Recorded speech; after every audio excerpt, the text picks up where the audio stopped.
Welcome to Syncreate, a show where we explore the intersections between creativity, psychology, and spirituality. We view creativity broadly, and one of our primary goals is to demystify the creative process. I'm Melinda Rothaus, and I help individuals and organizations bring their creative dreams and visions to life. Today on the show, Mike Osborne.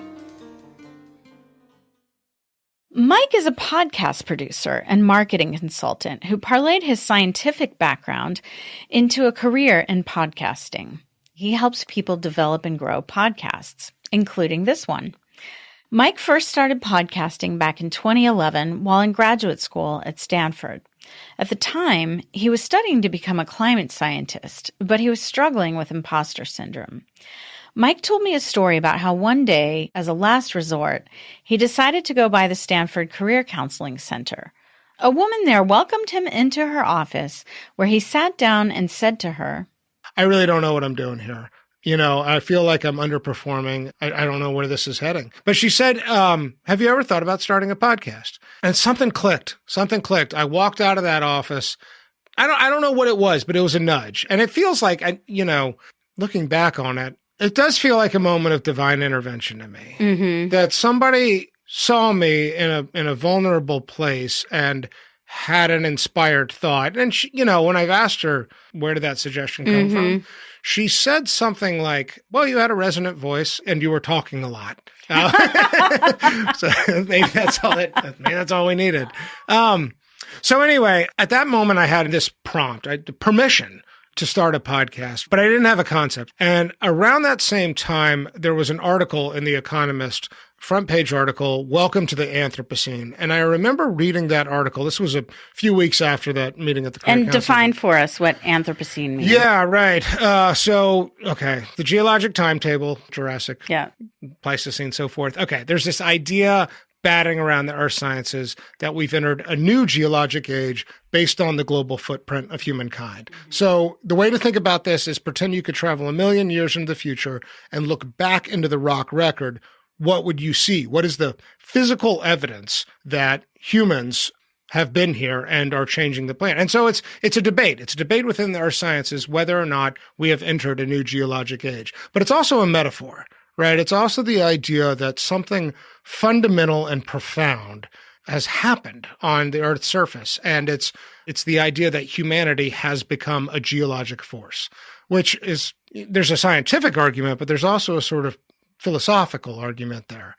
We are as gods, right? And climate change is only one piece of that. It's biodiversity loss, deforestation, ocean acidification, urbanization. I mean, the list goes on. And all of this was pretty well captured in that Economist article I mentioned a second ago.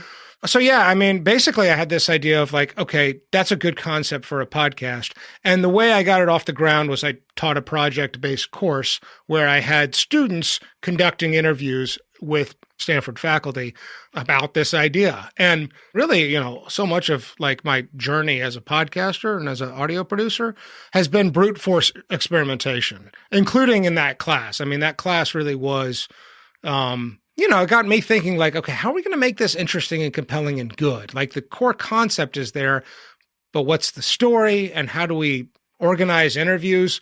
And so I've been working as an audio producer ever since. Okay. Yeah. Okay, that's great. That gives us kind of a nice background. And I love that you mentioned experimentation, because in the world of creativity, we say that you have to be willing to experiment. You have to be willing to fail and pivot and try again and keep trying until you get something right. That's what separates successful creatives from unsuccessful ones from a certain point of view. So I'm curious. So you went on then to also start another podcast, Raw Data. Yeah. And then you finished your PhD, came back here to Austin, and then kind of did another pivot for yourself of becoming kind of a creative entrepreneur, podcast producer, creative consultant. So I'm really curious about kind of your journey in that kind of pivot from the world of academia and climate science to the world of podcast producing. Yeah, I mean, there's a lot in there. I'll say this. As soon as I started podcasting, I fell head over heels in love with it. Part of it was I started to meet people around me. It was a license to introduce myself and say, hey, I've got a show and I'm interested to learn more about you. There was also a piece of it that was learning via conversation. Some people learn by reading, some people learn by writing. It's not an either or thing, but I learned via dialogue. Yes. I learn in conversations with people. So like as soon as I started doing this, I felt like I had found my thing. Something really deep and fundamental clicked into place. But pretty early on, I started having people coming to me saying, hey, I'm interested in maybe getting a podcast going too. Mm-hmm. You seem to have some traction with what you're doing. How does this work? Yeah. And when I created the second show, Raw Data, which you mentioned, it was a different format. It was more scripted audio and more like Planet Money. Mm-hmm. As I experimented with different formats, I started acquiring more skills, how to write for the ear, how to bring in music, how to bring in archival tape. But I really only saw myself as a creator until around 2020 when I met you and I said, I think I'm ready to professionalize these conversations. I think I'm ready to build a business out of this. I keep getting inquiries about how to start a show, but I don't know how to go about doing that, how to turn those conversations into opportunities and into paid gigs. So that was a big learning curve for me. I don't know if that answers your question. But yeah, I mean, it brings up so many interesting things I want to ask about, but kind of moving along that thread. So moving from creator to creative entrepreneur, I'm curious what the kind of business of creativity side of things has been like for you, because personally, I believe that creativity and entrepreneurship go hand in hand. Yeah. As an entrepreneur, you're constantly engaging in a creative process. So what was that piece of it like? I mean, I think I am really, really in on audio, you know, and I'm really in on it as a creator, but also as a consumer, as a fan. Mm-hmm. It's interesting. I didn't initially think of myself as a creative as soon as I started Generation Anthropocene. I had to grow into those shoes in a way, because I never thought of myself as a creative person, or at least engaged in a creative profession, because I'd been an academic more or less. Yeah. Right? So there's that piece of it. Then once I kind of embraced this role as podcast creator and host and producer, I think that there was a kind of, I don't know, immature attitude of like, well, I'm never going to sell out, or something like that. Like I knew I needed to make money and have a job, but I didn't think about the practicalities of what the paycheck could look like.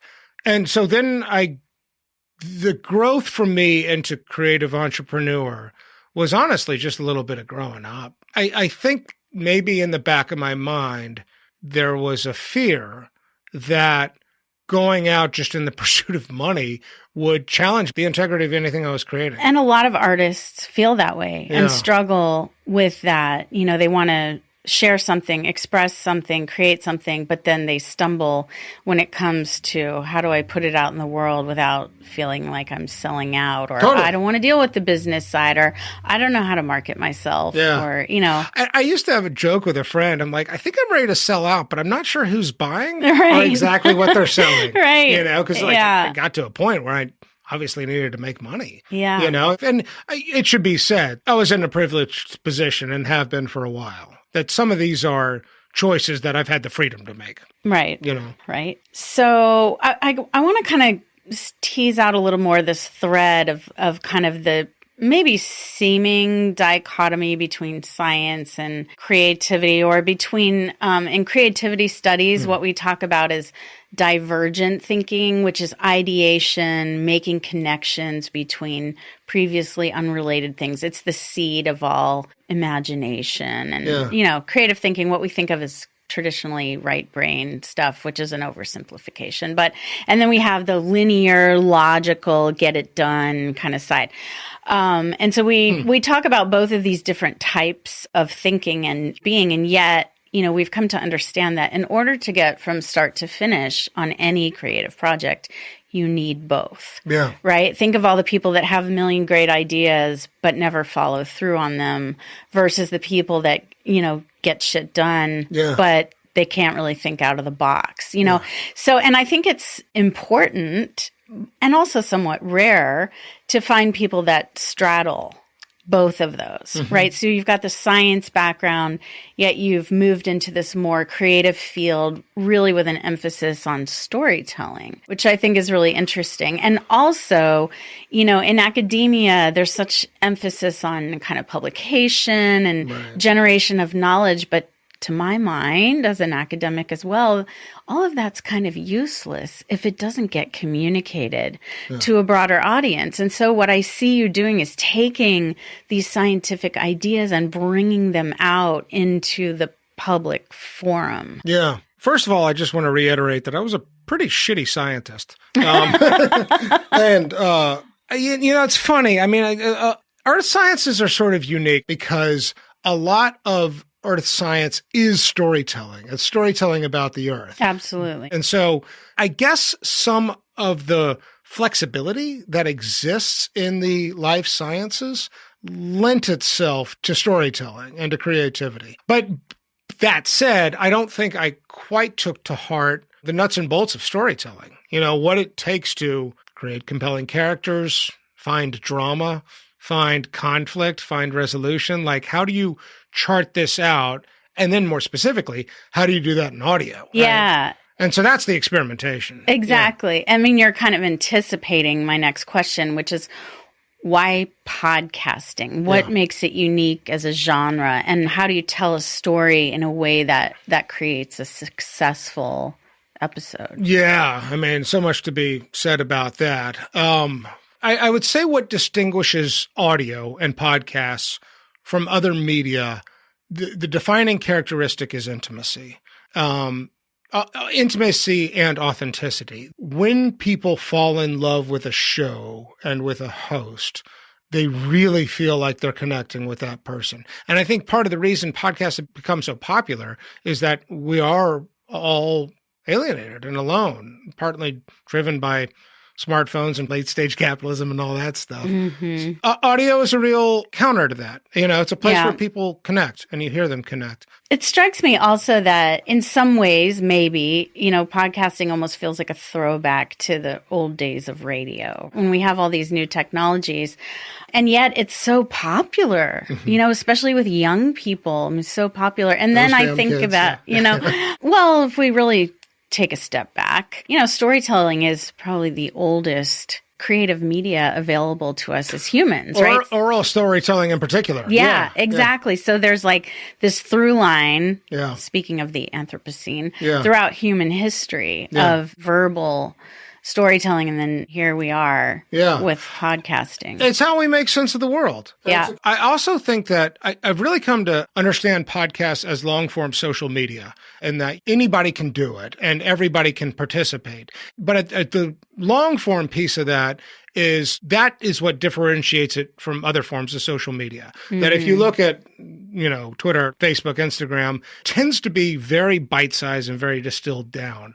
One of the things I love about audio, I mentioned earlier, grace. There seems to be room to explore in a way that other social media really is actually guarding against. Yeah. You lose context in most forms of social media. Yeah. So part of what's, remains exciting about podcasts is its doability, its accessibility. Yeah. Yeah. One of the questions that I'm wanting to ask people around creative process is, what advice do you wish you had received early on that maybe you didn't? Or asked another way, what kind of advice would you give to your younger self or someone just starting on Cherish your hair, son. No, I don't know. Their creative journey. Yeah. It's a hard question, Melinda. I don't know that there are major categories of regret. And most of what I would have to say to answer this question, I worry that it falls into kind of cliches. But I would say that following my curiosity has really opened doors. You mentioned entrepreneurship and creativity are coupled for you. Curiosity and creativity are coupled for me. Absolutely. Yeah. Absolutely. And that's easier said than done. Really paying attention to, what is catching my eye? What is catching my ear? What is catching my attention?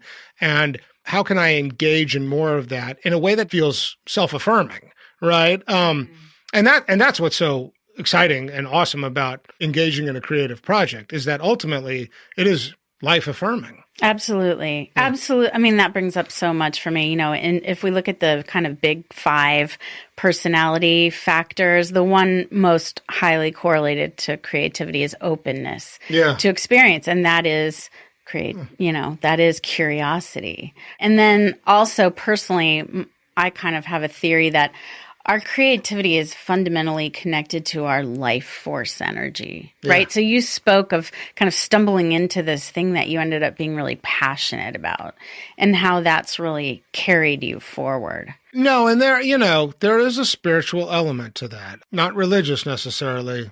But I don't know. I mean, there are moments in anybody's life where you feel like there is fate and transcendence, and maybe something bigger, mysterious is involved in your destiny. Definitely. And I felt that way in that conversation with the career counselor, and I feel like I'm on the beam, whatever the beam is, and whoever built the beam, or whatever built the beam. It sounds like that was a real turning point. It makes me think of the Jungian psychologist James Hillman's.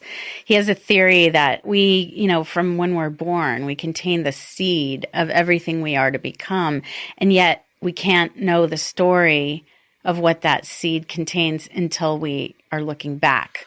And it sounds like there was some almost element of fate in that moment. To answer your question, what advice would I give to my younger self? I don't know that I questioned that feeling of fate. But if I ever did, if there's anything I would tell my younger self, maybe it's take an honest look at the fear. To the extent that I had reservations about embracing a career as an audio producer, I do think that those reservations were probably built around fear and not honoring intuition that there was a fate or a destiny with this work. Yeah, Pema Chodron, the Buddhist teacher, says fear is a natural reaction to moving closer to the truth.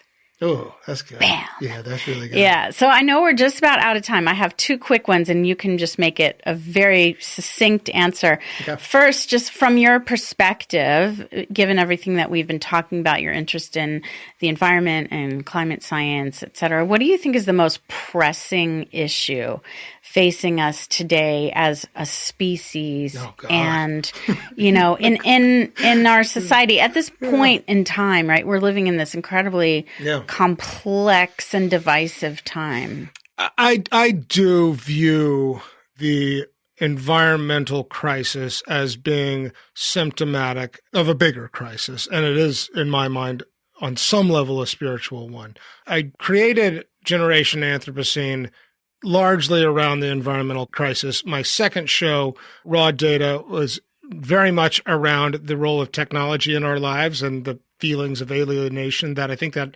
perpetuates. My more recent show, Famous and Gravy, which sounds like a silly thing because it's all about quality of life, one dead celebrity at a time, is actually a response to the mental health crisis. Yeah. That what we're trying to ask on that show is like, what's it really all about? And what does it mean to design your life? And what kind of life do we all really want to have? And the reason I go there when talking about where are we and what are the grand problems of the world, something that's really come out of Famous and Gravy for me is the importance of relational wealth. Above all else, that show is built around friendship and what it means to be a creative, but also be engaged in meaningful relationships with other people.